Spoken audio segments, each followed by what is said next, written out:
There you are. Hope you're doing really well. We are going to head into open class number 114, which is a little bit of a catch-up episode. I was supposed to do an open class yesterday with a guest, but Ryan had some conflict, so we'll do it today instead. We're going to go over a bunch of questions, and I hope it will bring a lot of value to you. And as always, nothing is medical advice, just general thoughts and comments that I hope will be really helpful. So without further ado, let's jump into the questions right here. Let me share a screen. And by the way, if you are thinking of becoming a sleep coach, there's still 2 open slots for January, for July 15th. So definitely head over to the website and you can check it out and apply if you are interested in helping the world sleep better. All right, let's check this out. So first message is from Nichole. Nichole says, please help me. I'm pregnant and I've had the worst pregnancy due to my insomnia. I have anxiety already, but I also have severe sleep anxiety. Everyone in my home is sleeping and I'm not sleeping at 6 a.m. and this triggers panic attacks. It's gotten worse with being pregnant because not only am I afraid of what the lack of sleep is doing to my health, I now have this little baby. I'm afraid I'm hurting, and in turn, this only keeps me awake more with more fear and anxiety about not sleeping. It's like a vicious cycle. All it takes is one bad night to throw me off and take me down this dark hole of fear that I won't sleep, worrying about the precise moment of the transition to sleep. Prior to this, I've been on Klonopin for sleep and feel like I can't sleep without it. My sleep is always a worry for me, especially if I have something going on the next day. Even if it's an exciting or fun thing, I worry I won't get enough sleep and feel sick. My fiance can sleep within seconds. This has never been the case for me. Please help me. I'm scared. I'm hurting my baby, and I don't know how to break this cycle.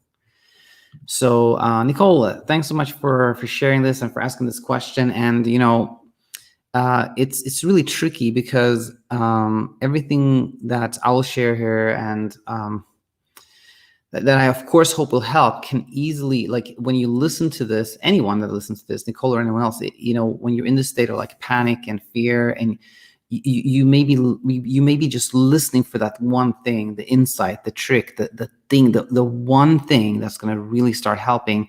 And there is no one thing, unless you have like, you hear something, it's an epiphany, you see the whole matrix, you see that there's nothing to fear, which is very, very it doesn't happen very often, and it's much more a process of learning. I took the skating lessons with my kids this winter, and I thought, I know how to skate a little bit, so I don't need to start with the beginners. But I didn't have a choice, and it was really helpful. Learning the basics was really helpful. I saw that, and it's the same with sleep. It's like, you sort of almost have to start with the basics. Okay, understand, why do I have insomnia? Why, the roadmap. Basically, the roadmap can kind of give you a picture. And there's, the roadmap is in the description. There's a link to it in the description of this video. Anyone can download the roadmap, and that gives you a picture, sort of the path, if you will. So with that said, I think I still want to, of course, share some things that I think it can be practical and helpful here. And, starting with the last sentence, like, I don't know how to break the cycle. That is so common. And now the tricky thing here is that trying to break the cycle is the cycle. Trying to break the cycle is the cycle. Trying to get out of the cycle is the cycle. The cycle is all about escaping, getting away from, breaking, fighting, battling, finding a way out of discomfort. Whether it is the fear of not sleeping, whether it is kind of having like this general sense of anxiety, there's something I have to keep myself safe from, whether it is racing thoughts, the fear of thoughts, whatever type of fear it is, that fear brings some discomfort, and it's the attempts at escaping the discomfort that leads to it. That is the cycle. It's trying to break the cycle is the cycle. Another way of saying this, which I might repeat later in this episode as well, and I think this becomes a really helpful analogy, is the analogy of the signal, that the brain communicates with us by sending us signals. Something hurts, it sends us a pain signal. So we take our hand away. Oh, that hurt, or when there's something we should be aware of, like there might be a tiger in the neighborhood, like it sends us the kind of the anxiety signal. The thoughts of like there might be something in the neighborhood produces anxiety. That's just a signal to make sure we are alert, right? Those are just helpful signals that are there for our safety. The brain is a survival machine. It is when we start thinking like, oh, the signal is the problem. I shouldn't be anxious. I shouldn't have this tension in my body. I shouldn't have that jerk. I shouldn't have the zap. I shouldn't have that rush of adrenaline. Something is weird is going on. Now it is the signal. Now we're trying to escape the signal. And then the brain goes like, wait a minute, you're not listening to my signal. I have to push the signal even harder, So as long as we're trying to break the cycle, we don't want to hear the signal, then that creates the cycle, if you will. So that was a little kind of big picture thing there. But more specifically, like when it comes to pregnancy, there's absolutely no evidence to show that short sleep or insomnia causes any health problems when it comes to adults or infants, babies. There's a lot of studies that suggest this or that based on animal studies or small rat studies, something like that. But there's no like big randomized study that concludes that, insomnia or short sleep causes any type of health problems. And so that's so important to know, because thinking that not sleeping is hurting my health or my baby's health or something like that, that creates so much fear, as Nichole knows, that then drives more insomnia, et cetera, et cetera, et cetera. Now, one thing that we can always learn from in this situation where you have a partner who like seems to fall asleep immediately is there's this kind of illusion of control that it often appears that other people, or perhaps someone who slept well in the past, like in the past I had some control, or other people have some control over their sleep, but I lack that. There's something wrong with me, and I have to obtain that control so that I also can fall asleep easily and sleep through the night. Now, this is a complete illusion. And the tricky thing is that the person who sleeps well or easily, let's say, is exerting absolutely no effort. If you ask Nichole in this case, if she would ask her husband, like, what do you do to sleep so well? What's the secret? Then they would share the secret, and then that person who sleeps so well basically goes like, I don't know. And that is the secret. They don't really do anything, and they don't blame themselves if they don't sleep. If there's a little sleep for some random reason, they don't go, why did that happen? What's wrong with me? And that self-criticism isn't there, because there's no thought that you can control sleep. And so that person who sleeps well can also say, oh, I just don't worry so much, which can seem like they then have some control over their thoughts too, but that's just also an illusion. It's the same thing there. The person who says, well, I just don't worry about things, it's just that person has never sort of had the idea that you shouldn't have this thought or you shouldn't have this emotion. So they're not getting into that cycle of trying to not have a thought or not have an emotion, if you will. So I think, Nichole, these were kind of the big picture things here. And I will say that, again, just hearing this answer, hopefully will help, but it's unlikely to like lead to a sort of transformation where you completely abandon the struggle and sleep well forever. I think if you just spend more time on the channel, and sort of learn things from the bottom up, maybe use that roadmap, I think that can really help. All right, so Nichole, I hope this was helpful, and be in touch. All right. Now we move to Aaron, who says the following. Hi, Daniel. My sister has this sleep problem where she does not have trouble falling asleep, but wakes in the early morning and has 4 or 5 hours of sleep per day. Unlike most people with insomnia, she's not too concerned about it and doesn't really try to fix it. But I can tell she's tired throughout the day. Her problem started when she had this stressful job last year, which is obviously contributing to the problem. I know most of the teaching in this channel is about letting go, but what should we do if the person already let go and the problem doesn't go away? Thanks a lot. So Aaron, I would say the first thing that comes to mind is we don't know if your sister has insomnia, and it does not sound like she has insomnia at all. Insomnia is subjective. insomnia is a fear of not sleeping, which then results in not sleeping. So when you're afraid of being awake, when you sort of during the day or at night, you think, what if I can't sleep? What if I'm up? What if that makes me tired? What if I can't function? What if it hurts my health? Then you have a fear of being awake, which is insomnia. When someone like Aaron's sister here sleeps what some people think is a short amount, but doesn't seem too bothered by it, then by definition, that person does not have insomnia. And Aaron says here that it's pretty obvious that she's tired. But again, that's just an assumption. Maybe she feels great. Or maybe she thinks that, yeah, I sleep a little now because I'm a little bit stressed, and thinks as a normal thing, which it is, right? Then also there's no struggle. There's no breaking the cycle. There's nothing going on. It's just like, yeah, I'm a little stressed right now and I sleep less and I'm a bit tired. But that's really just a part of life. Then again, there's no resistance, there's no pressure, there's no self-criticism, there's no tension, there's nothing of that. It's just that's acceptance. That's just like life. And so I think if anything, we can learn a lot from Aaron's sister, and see that we can go through all kinds of things without thinking there's anything wrong with us or we need to change anything. And then that leads to a very peaceful place where we may not sleep much, but we enjoy life, or we can experience anxiety, but that doesn't really bother us, and it leads to a very peaceful place. So I think that to me is the key here. And but the question from Aaron was like, what if somebody's letting go and is still struggling? Which I don't think necessarily applies to Aaron's sister, but as a kind of that general question is like, to me is answered by, well, if you think you're still struggling, then somehow then there hasn't been a letting go moment, if you will.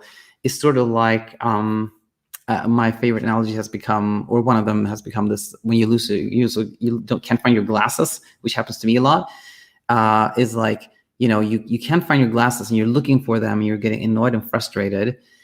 And then you remember that people say, well, if you're not looking for something, then you find that, then you find them. And then, you go like, okay, that's it. I'm going to stop looking. And then 2 hours later, you're like, dang it, I've not looked for my glasses in 2 hours and I still can't find them. That means you haven't really stopped looking for them, right? Because you're kind of evaluating how effective not looking for them is. So if somebody says like, I have let go, but it's not working, that means there wasn't actually letting go. There was still an attachment there, if you will. So I hope that makes sense, Aaron. And thanks for this. And stay in touch, of course. Okay, let's continue. Next message comes from Eliza. Let's read this. Hi, Daniel. I have suddenly experienced sleeplessness since 7 days ago. I'm sleeping every other night. During the night that I don't sleep, it's zero sleep, not even a minute. I used to experience insomnia, but they quickly resolved by itself. This time, the hypnic jerks and sudden awareness is what is bothering me. I used to have this in my previous episodes of insomnia, but they quickly went away after a few days, and I was still able to fall asleep after several attempts.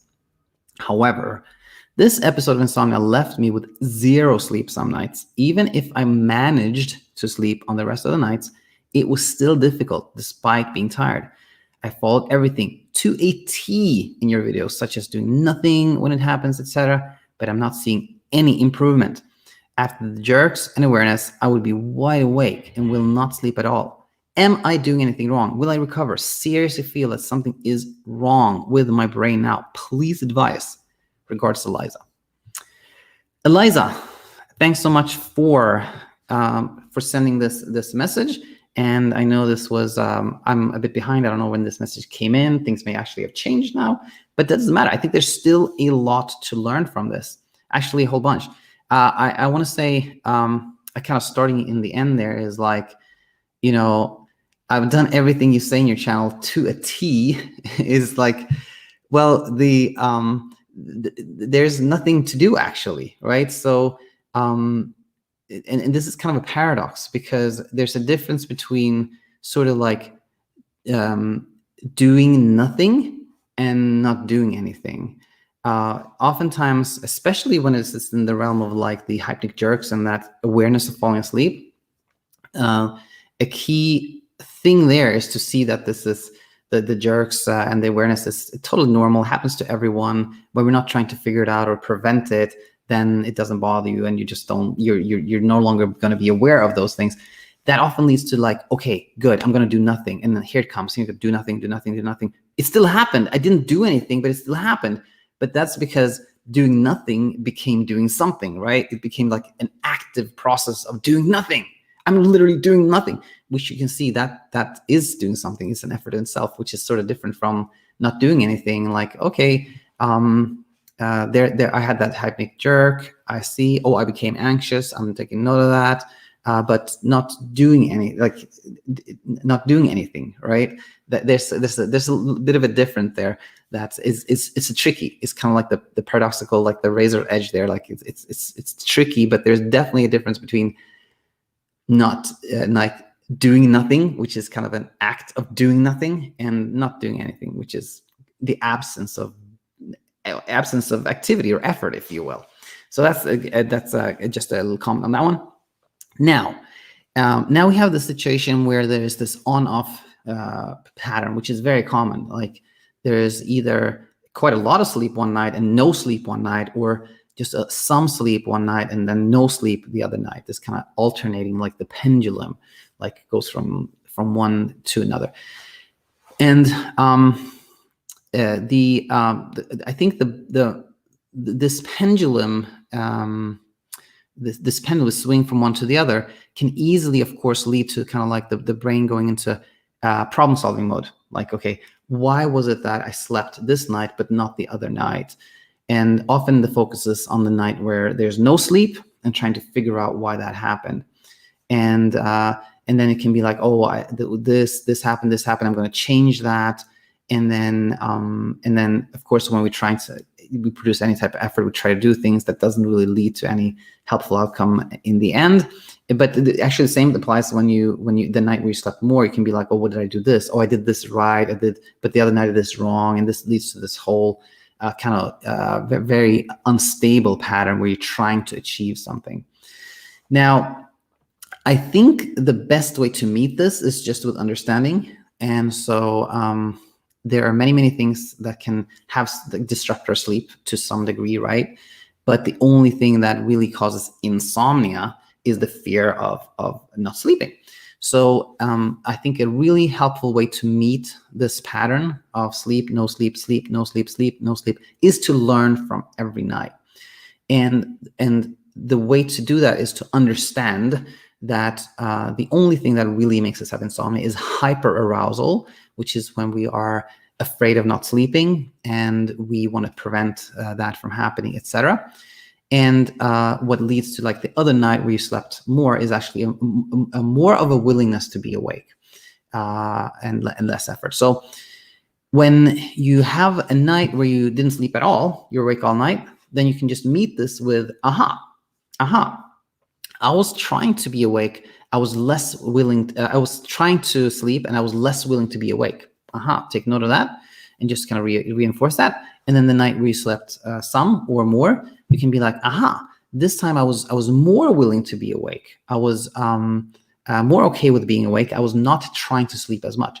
And then just reinforce that every day. And that teaches the brain that it is trying to sleep that causes insomnia. And just that reinforcing with that the pendulum kind of stops swinging, and then you have a more peaceful situation. And then what can be helpful to add here for Eliza and anyone else that recognizes this is that oftentimes you've had some period of trouble sleeping in the past, but it kind of resolved by itself pretty quickly. And what often happens is that when that happens, it's sort of like you had a quick look under the hood of your car because you thought it was broken, but then it seems to work again, and then you closed the hood and then just kept driving like that. Okay, you sort of like you don't want to look because it's uncomfortable. You don't want to look, right? But that creates the situation where there's kind of this priming, if you will, where there's like kind of like sleep came up on the safety radar of the brain, but it kind of went away and you don't want to know about it, right? And then it came up again and then you don't want to know it. And finally it pops up on the radar. And this time it's like the safety system is like kind of on high alert. Like all these alarm bells go off. I'm like, this is really something wrong here. This time, and actually the fact that you sort of didn't want to look at it in the past or kind of really understand yourself in the past can sort of lead to a situation when things become quite strong when they happen, right? So I think the key there is just to, you know, when you've had an episode of insomnia and things kind of like you start sleeping better, maybe not to just forget about it. Go like, okay, everything's good. Now I'm going to forget about this and just like not pretend nothing happened. But rather go like, okay, you know, see that, okay, I had some fear. It was fear that was driving this thing, and see that when I'm willing to be awake and when I'm willing to do things, even if I'm scared, then I'm teaching the brain that there's nothing to be afraid of. And those times where I've slept better, it was actually because I was more willing to be awake, as weird as it sounds. And when you see this clearly, then you know, then you still may have nights where you sleep little, but you will not have insomnia. You know, those nights will become isolated and sporadic, and it will overall be really helpful. So open the hood of the car, take a look at see how everything works, see how your mind works, see how your insights work, see how you respond to things, understand yourself, and then, you know, everything becomes really peaceful. So Eliza, I hope that helped. And let us move forward to our next question, which is from Ellie, who says the following. I think there's a lot we can learn from insomnia. Can you give examples, experiences of people or your clients of how insomnia actually changed people's lives for the better? And, you know, the first person that came to mind when I was reading this was actually Sasha Stevens, author of the Effortless Sleep Method. And if you check out the Success Stories playlist, you can see the interview when I talked to her. But she had this awakening after sort of an outdoors trip where she understood, like, oh my gosh, there's no problem. There's nothing wrong with me. It's just like my own behavior and thoughts have created this monster that doesn't exist, right? She had that awakening. And then I think her whole life was really transformed after that. Like not immediately, but she wrote a book that became very successful, and a couple other books that became very successful. And I mean, that's nice, right? On a real practical level, to be able to sustain yourself that way. But more so like on a personal level, I think that led to like a real sense of peace that you have for the rest of your life. And then she went on to write other books under another, like a pseudonym, and just doing really well. And she's like teaching the world so much.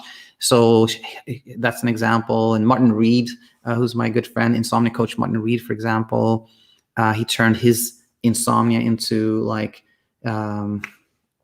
something that he does for a living.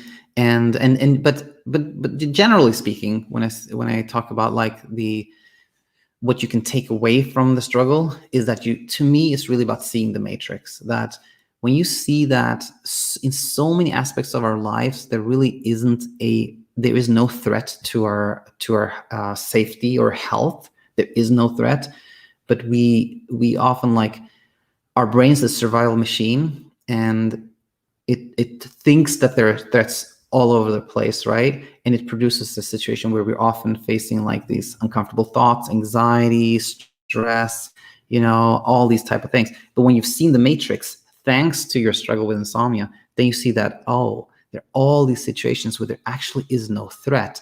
And you just, like, your experience in life just becomes so much more peaceful and easy and bright and light. And that, to me, is the kind of recurrent theme of sort of the positives that come out of the struggle, if you will, Ellie. So yeah, Ellie, hope that helped, or was answered your question, I should say.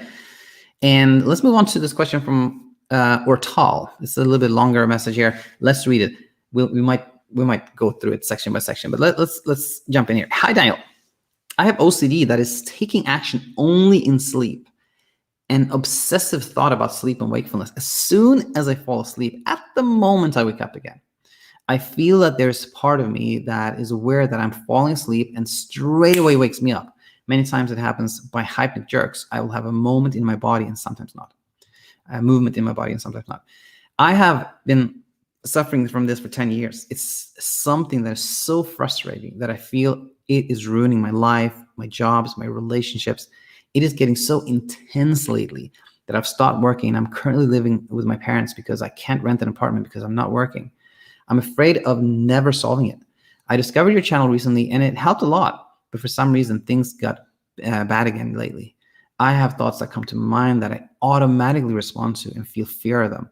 I know that as soon as I feel fear, I make them happen. I have a big fear that I will get stuck in a loop. And that once again, I will get to the point where I wake up as soon as I fall asleep. Last night, I was so tired. And then that thought came to my mind. And I know that I reacted to it. And I was afraid from that thought because later that thought became reality. I'm afraid it's going to happen tonight too. My question is, how do I overcome this anxiety and the fear of the thoughts and feelings? How do I stop being afraid of these thoughts? Because I know that the fear of them is what's making them come true and become reality. I know I can't control my thoughts, but I know what to do to stop panicking from them. Two, in OCD, there's an intensive thought and there's a compulsion to do. Do you think that the fact that I fall asleep and immediately afterwards wake up is something that happens as a kind of compulsion because it happens all night long? But on the other hand, I don't feel it's something I have control over when it happens. It happens very quickly and out of control. Once I fall asleep is exactly the moment my brain wakes up. But I do not feel I have control over this awakening, though.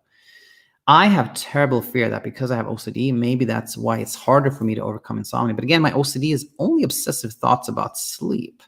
Do you think that it's unusual to experience OCD and insomnia? And do you think I'm different from others who experience insomnia?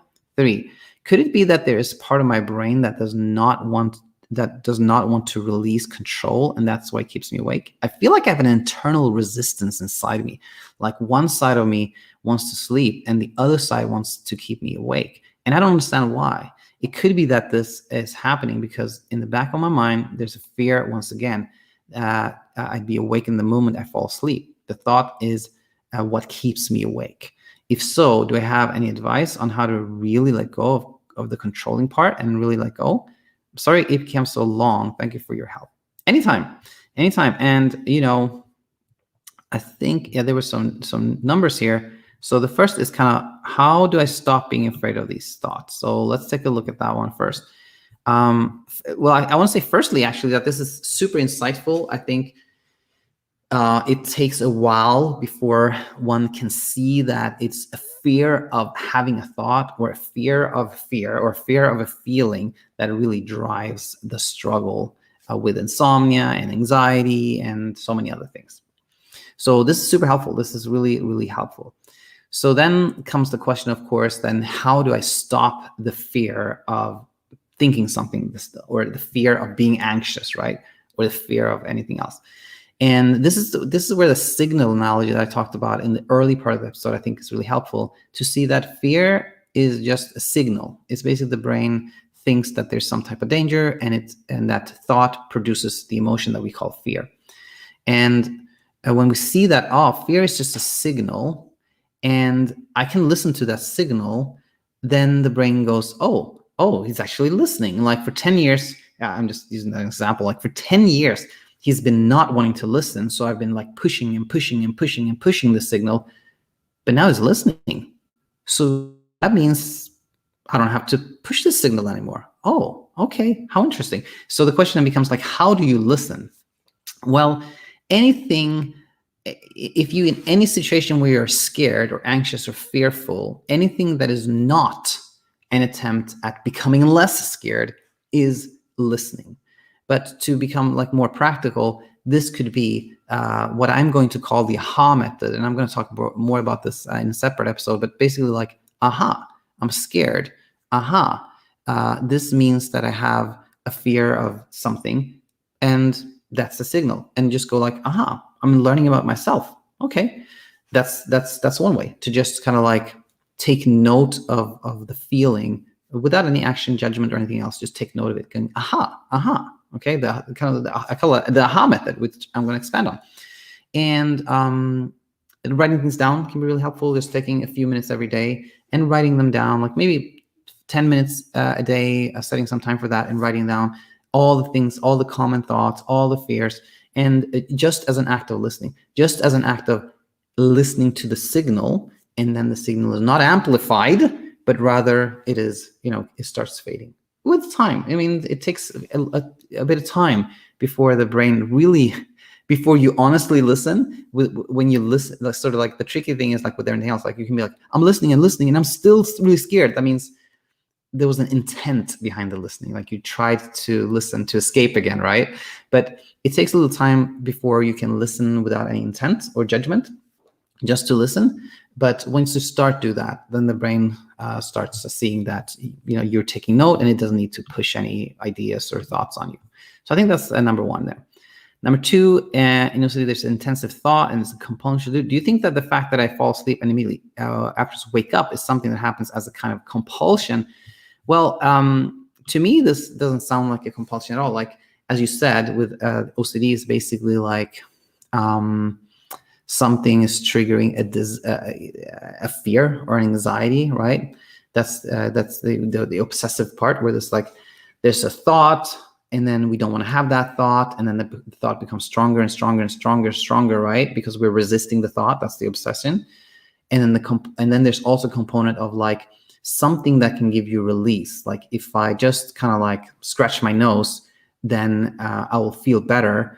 There's that idea, right? And then there's a resistance to that too. But I don't want to do that compulsion, because it looks weird, or it's just like people don't do that, or it's not normal to do that. So I just gotta stop that, and then becomes another area of resistance, right? Oh no, I don't want to think this. I don't want to do this. I don't think this. And there's so much tension.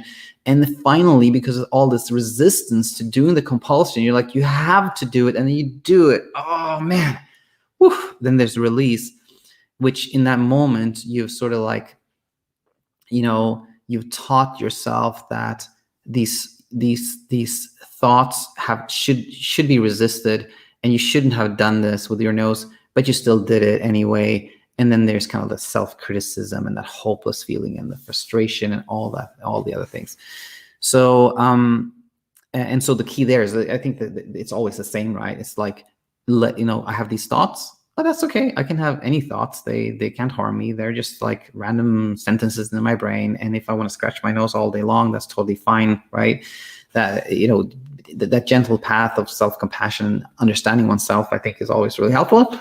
And this is where, I just, shared that to go to saying that, no, I don't think this sounds like a compulsion at all when we are about to fall asleep and then we suddenly wake up, because as was said here, that's nothing that we can, sort of like, we can't be like, I don't want to wake up, but now you can't make yourself wake up, right? So it's not that. There's a whole playlist about these hypnic jerks and hypnic awareness, so you can check that out. It's in the description of any new video. And why does it happen? Well, it's actually very similar to everything else we talk about. When there's a fear of something and a resistance to something, then it often happens. So when you're about to fall asleep and you have this idea that it's bad to be awake, I don't want to be awake, I don't want to wake up, right? Then there's so much tension, resistance, and friction that as you're about to fall asleep, you're aware of being falling asleep, and then it becomes like, but what if I wake up? And then, whoo, then suddenly you're awake again, right? And it's basically, it's actually just a proof that like your brain is working in a normal way, and it's just a little confused. It's as if like you're just about to fall asleep, and then you remember like, I left the oven on. Oh my God, I left the oven on, right? That thought is supposed to wake you up immediately because there's a danger there, right? And the confusion in the brain is just that it's dangerous to be awake. So when you're about to fall asleep and you realize I'm about to fall asleep, and then what if I wake up? And then because the brain thinks it's dangerous to be awake, right? So it's just a little confusion, but the brain is working in the exact way it's supposed to work. It's just really evidence that you have a normally functioning brain, right? It's just a little confusion in there that creates that hypnic awareness. Okay, and then we had number 3. Oh, I think that was about this, the internal. It's like, could it be there's a part of my brain that does not want to release control? Yeah, that's always the case, right? There's a part of the brain that the whole brain doesn't want to release control, because the whole brain is trying to keep you safe, right? So it wants control, right? That's what it's designed for. in all of us. And so it's sort of all of us who are, sharing this experience of life. It's helpful for all of us to see the matrix and see that it is the brain's desire for control that keeps us in a state of some suffering and some struggle. Now, there's also this, like, I feel like one side of me wants to sleep and another side wants to wake up. And I think, the way I think of it is that there's really not so much a desire in the brain for this or that. It's just that, meaning what I want to say here is that, we all sleep, humans and mammals and everything, right? So of course there's like a sleep drive, like we have hunger, kind of, we feel hungry, we feel like a need to eat, and we feel sleepy, we feel a need to sleep, right? That's there. That's a kind of just a physiological process. And again, it to me has nothing to do with like it's nothing in us that necessarily at baseline wants us to sleep or wants us to eat. It's just that something we do, like breathing, eating, sleeping, right? Now, and there's nothing inside us that wants us to be awake. It's simply that when we have slept a certain amount of time, then we wake up. It's just things that happen. I think when we start, the tricky thing is when we start thinking about these processes like breathing or eating or sleeping, and we can get into all kinds of like sort of like ideas, right?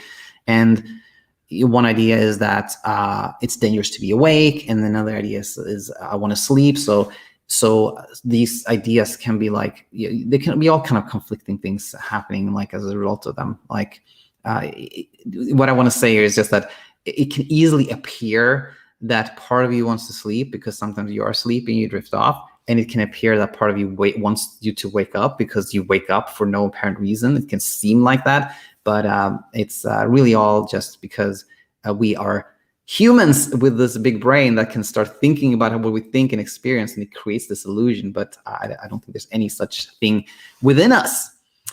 All right. So I hope that helped.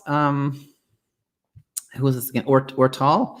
And let's jump to actually two questions from Lucia, or two messages from Lucia. First one goes like this. Thank you for all your work. You're welcome. I'm so happy you're here. You have helped many of us immeasurably. So glad to read this. I've been on the channel and educating myself about these approaches to insomnia. Very helpful. The first step in getting more involved in the community is downloading the app or enrolling in the Insomnia Immunity Program. Is that correct? Thank you.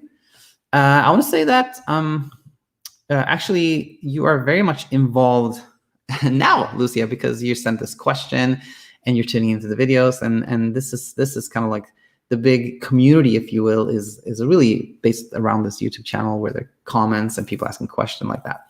Now, if you would like sort of more support on your path towards sleeping well, then yeah, you can join the Insomnia Immunity Program, which is a sort of like a smaller community for those who would like to work more closely with myself and other coaches, or Bedtime, which is an app, which is for anyone who just wants to work one-on-one with myself.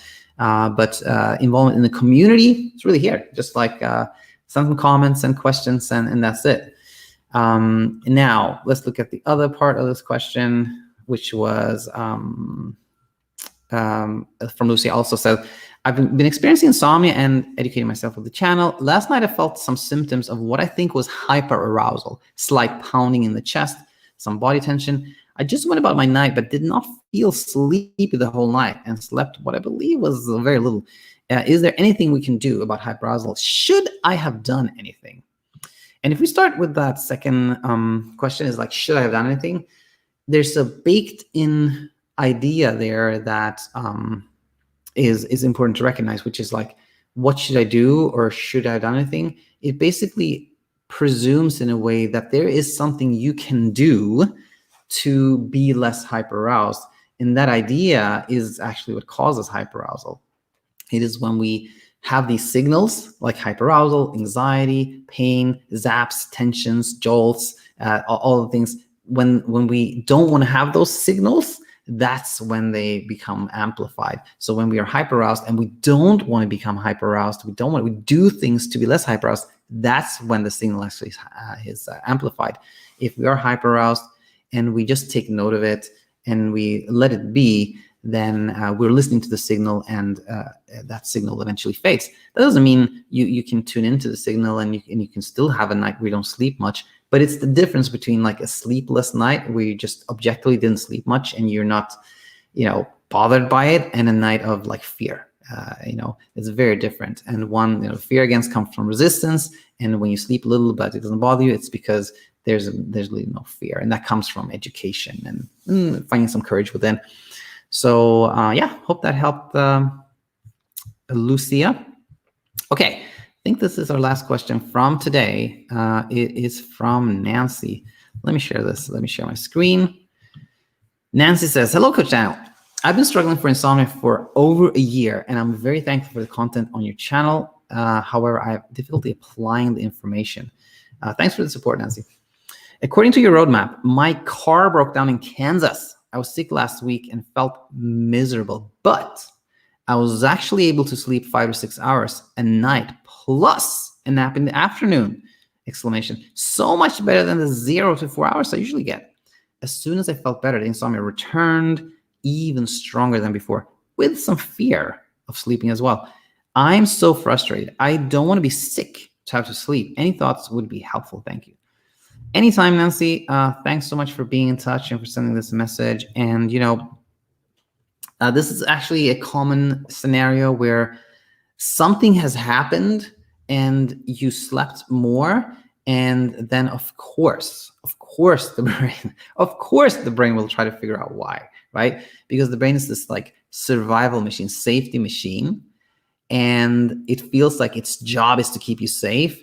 And with insomnia, the threat, the thing is trying to keep you safe from, is being awake. So when you slept, all of a sudden, it's like, what made me sleep? So I want to repeat that. I want to do that again. I need to do that again, right?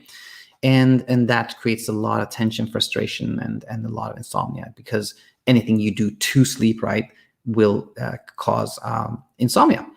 So I think one key thing here is to just recognize this pattern, this problem-solving pattern in the brain of always trying to figure out what's going on, and then when you see that, when you see kind of the machinery at work, when it's like, my brain's trying to figure out why I slept or I didn't sleep, then you should just kind of distance yourself from that and be like, oh, okay, brain, let's see what you're trying to do. But in reality, it is the problem solving that is the problem. And it can be, I like to say, it's hard to solve the problem when the problem solving is the problem you're trying to solve, right? But when you see it, when you see that, aha, I know what you're up to, brain, then the brain kind of almost becomes embarrassed. It's like, oh, okay, maybe I don't need to do all this stuff.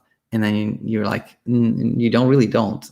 But you leave it space, like you don't pressure it, but you just see the machinery from the outside, if you will, and then everything becomes really nice and peaceful and quiet, and peaceful sleep happens as well.